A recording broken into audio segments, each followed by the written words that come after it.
En 1810 no todos querían ser libres. Después de sacar al virrey, vino lo más difícil, gobernar. Así nació la primera junta, el primer gobierno patrio. La primera junta no fue un grupo unido. Había ideas distintas, intereses distintos y una pregunta clave: ¿quién mandaba y cómo se iba a mandar? Por eso, un grupo de notables hombres de la época tomó las riendas y el futuro de esta tierra. Tenían ideas distintas, pero todos luchaban por lo mismo.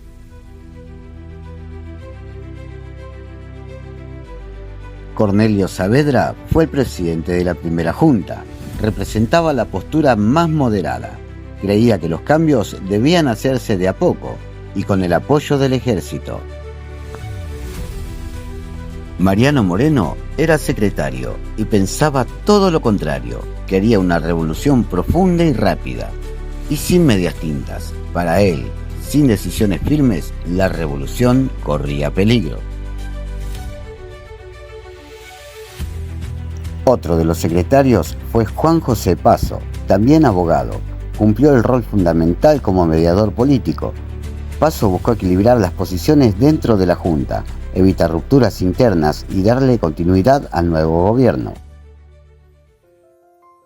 En la historia argentina hay hombres importantes y hay hombres que sostienen una idea de país. Manuel Belgrano es uno de ellos. Belgrano fue miembro de la primera junta, pero reducirlo a un cargo sería injusto, porque cuando la revolución recién nacía y todo era incertidumbre, Belgrano no preguntó qué ganaba, preguntó qué hacía falta. No era militar de carrera, no se formó para la guerra, se formó para pensar, y aún así, cuando la patria lo llamó, se puso al frente de ejércitos y cargó sobre sus hombros el destino de una revolución. Belgrano entendía lo que pocos entendían: la libertad no sirve si no hay educación, si no hay trabajo, si no hay futuro. Mientras algunos discutían el poder, él discutía país. Belgrano murió el 20 de junio de 1820 en Buenos Aires, en su casa, en la pobreza. No hubo honores, no hubo multitudes, no hubo discursos. El país que ayudó a crear estaba demasiado ocupado peleándose consigo mismo. Belgrano no murió pobre porque fue derrotado, murió pobre porque fue honesto, porque nunca usó la patria para enriquecerse, porque nunca se sirvió del poder, porque eligió ser coherente hasta el final.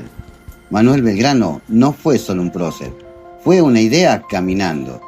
No nos dejó riquezas, nos dejó valores. Y tal vez la verdadera deuda pendiente de la Argentina no sea recordarlo, sino estar a la altura de lo que él soñó.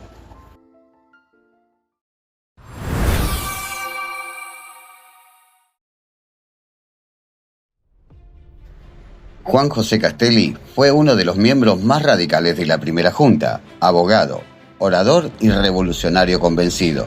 Castelli creía que la revolución no podía quedarse en palabras. Para él, la libertad tenía que ser real, inmediata y profunda. Fue él quien llevó las ideas revolucionarias al interior del territorio, especialmente al Alto Perú, donde habló de igualdad, del fin de los privilegios y de los derechos de los pueblos originarios. Castelli no negociaba con el viejo orden, no buscaba consenso en el poder colonial, buscaba romperlo. Por eso fue respetado, pero también temido. Juan José Castelli representó la cara más dura de la Revolución de Mayo, la que no pedía permiso, la que no miraba atrás. Miguel de Ascuénaga fue vocal de la primera junta y uno de los hombres que sostuvo la revolución desde el orden y la organización. No fue el más ruidoso ni el más recordado, pero sí uno de los más firmes en el momento clave. Ascuénaga era militar y funcionario, con experiencia en la administración colonial, pero decidió ponerse del lado de la revolución. Creía que el cambio debía hacerse con disciplina, para que la libertad no terminara en descontrol. Manuel Alberti fue vocal de la primera junta, el único sacerdote que la integró. Su presencia mostró que la revolución no fue solo política y militar, sino también moral. Alberti apoyó el proceso revolucionario, sin romper con su fe. Creía que la libertad, la justicia y el bien común eran valores compatibles con la Iglesia. Dentro de la primera junta, Manuel Alberti representó la conciencia ética del nuevo gobierno. No buscó poder ni protagonismo, pero acompañó la revolución con compromiso y coherencia. Domingo Mateu fue miembro de la primera junta y uno de los hombres que entendió que sin economía no hay revolución. Comerciante y conocedor del puerto de Buenos Aires, sabía cómo funcionaba el comercio. Por eso apoyó la revolución, porque la libertad también se juega en los barcos, en las rutas y en el trabajo. Juan Larrea fue miembro de la primera junta y uno de los representantes del sector comercial porteño.